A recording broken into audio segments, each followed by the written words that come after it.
La légende de la montagne Baden. Il y a longtemps, il y avait un autre nom appelé Mo Mountain. Au sommet de la montagne se trouve une statue de Bouddha en pierre. Les gens se disent qu'elle est très sacrée. Alors tout le monde s'est rassemblé pour abattre les arbres denses, ouvrant ainsi la voie à l'ascension de la montagne pour adorer la statue de Bouddha.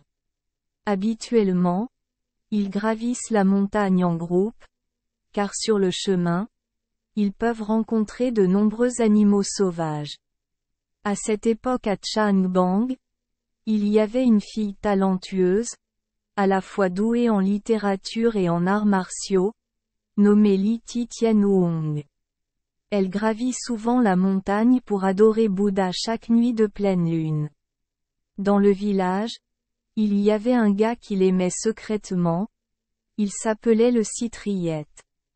Parce qu'il voyait Tian-Huong plus belle que les autres, et douée en littérature et en arts martiaux, un certain mandarin avait un mauvais cœur et voulait utiliser forcer pour la forcer à devenir sa concubine. Pour moi. Il ordonna au maître des arts martiaux de mettre à exécution son plan diabolique.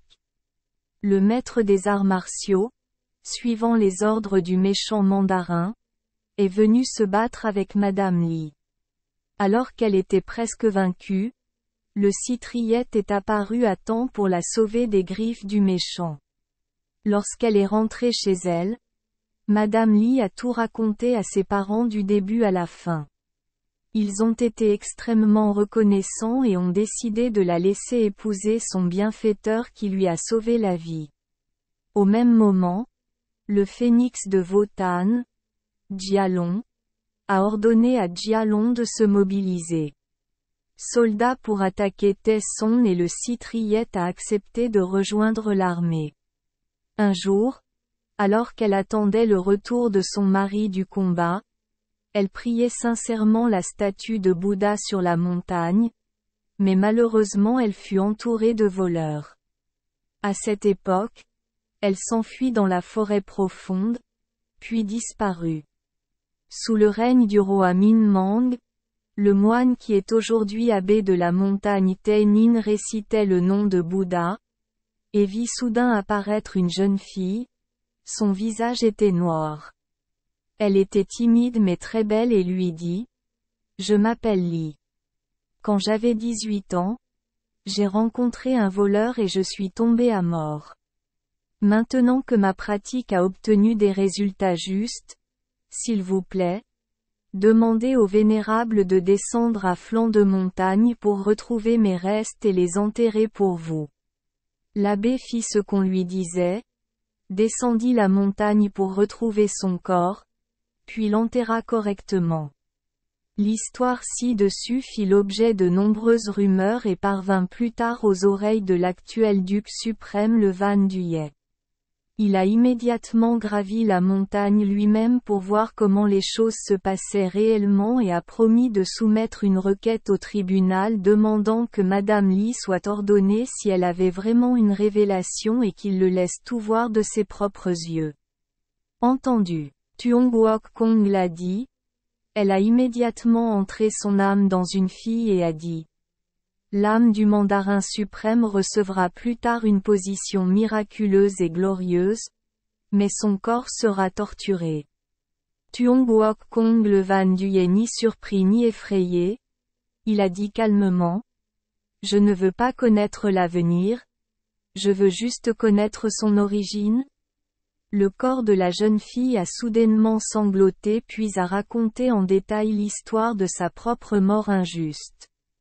Elle a également mentionné sa relation avec le Citriette dans le passé. Selon l'histoire, lorsque la citadelle de Bendin est tombée, Wotan s'est brûlé vif ce jour-là. Quant à le Citriette, il a été nommé commandant de la province de Ranoa et de la province de Bentuan. Bien qu'ils aient vécu ensemble, ils n'avaient jamais eu de relations sexuelles, alors Dieu leur a accordé l'immortalité. C'est pourquoi elle s'est transformée en sainte, envoyée sur terre pour sauver les êtres. Dès qu'elle a fini de parler, la jeune fille est tombée au sol, a perdu connaissance et s'est réveillée pendant un long moment. Écoutez l'histoire en détail. Tuongbuok Kong le Van Duye, au nom du roi, a accordé le titre de Lin Sontan Mo à Li Ti Tien Huong et a résidé au mont Mo, qui est aussi aujourd'hui la montagne Baden. La montagne Baden à Tay Ninh est célèbre partout, est un endroit plein de gens merveilleux et passionnants et de nombreux miracles mystérieux que personne ne peut expliquer clairement. Merci les enfants des Esperluette Croisillon 39. Avoir écouté des contes de fées au jour Esperluette Croisillon 39. 8. Espérons que les histoires apporteront aux enfants des moments heureux et significatifs.